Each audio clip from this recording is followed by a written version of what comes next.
Diego, qué ganas tenías de llevarte otra etapa, y al final segundo.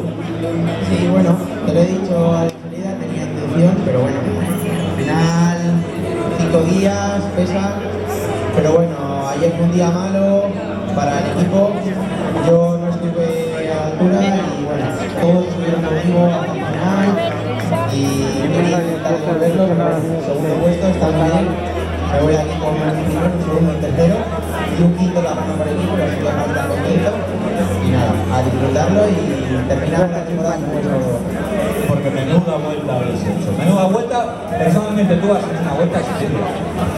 Sí, creo que sí. Una pena ayer porque creo que podíamos haber hecho adelante la general, pero bueno, no había piernas, se dio una serie de circunstancias y al final acabamos perdiendo 12 minutos, pero bueno, creo que dimos la cara hasta el final, no dejamos la carrera y nada, pues el segundo teníamos la parte muy bien.